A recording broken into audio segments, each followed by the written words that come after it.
సూర్యాపేట జిల్లా నూతనకల్ మండలం గోరింట్ల గ్రామం తెలుగు ఉపాధ్యాయులు సామాజిక కార్యకర్త అయిన రాచకొండ ప్రభాకర్ గుట్ట జాతరలో వినూత్నంగా యువత మేలుకో అనే కార్యక్రమం నిర్వహించారు.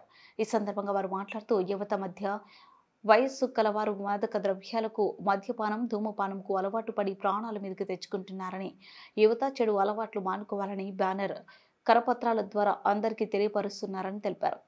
నేను నా స్వంత ఖర్చులతో చేస్తున్నానని, నాకు ఇలాంటి ఆలోచన నా మిత్రుడు ఉపాధ్యాయుడు ఈ అలవాట్ల వలన చనిపోయారు అని, అందువలన గత కొన్నేళ్లుగా ప్రచారం చేస్తున్నట్లు ప్రభాకర్ తెలిపారు.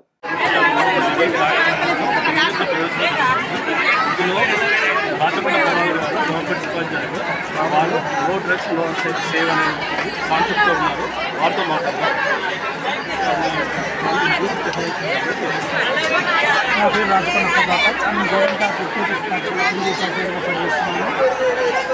ఈ తెలంగాణలోనే రెండవ అతిపెద్ద జాతర అయిన గొల్లగట్టు దురాత్మల జాతరలో నేను మతాలకు వ్యతిరేకంగా గత 3-4 రోజుల నేను ప్రచారం చేస్తూ ప్రజలను చైతన్యవంతం చేస్తున్నాను.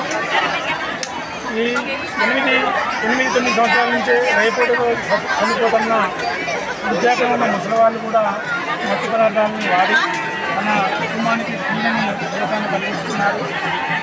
కాబట్టి అంత వృధా అయిన మత్తు పదార్థాలను కాపాడాలనే ఉద్దేశంతో, ప్రజల్ని కాపాడాలనే ఉద్దేశంతో ఈ కార్యక్రమాన్ని చేపట్టినారు.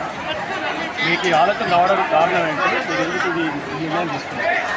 ఈ మధ్యకాలంలో నా మిత్రుడు విద్యావంతుడు అయినప్పటికీ కూడా మత్తు పదార్థాలను వాడి ఊపిరితిత్తుల క్యాన్సర్కు చనిపోవడం జరిగింది.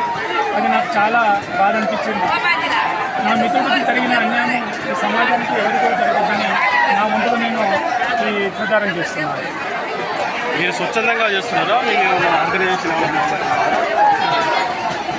ఎవరు లేదు సార్, ఇది నా స్వచ్ఛంద కార్యక్రమము.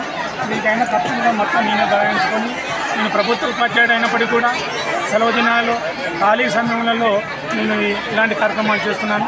మా పాఠశాలలో కూడా బోధనని వినూత్నం చేస్తున్నాను.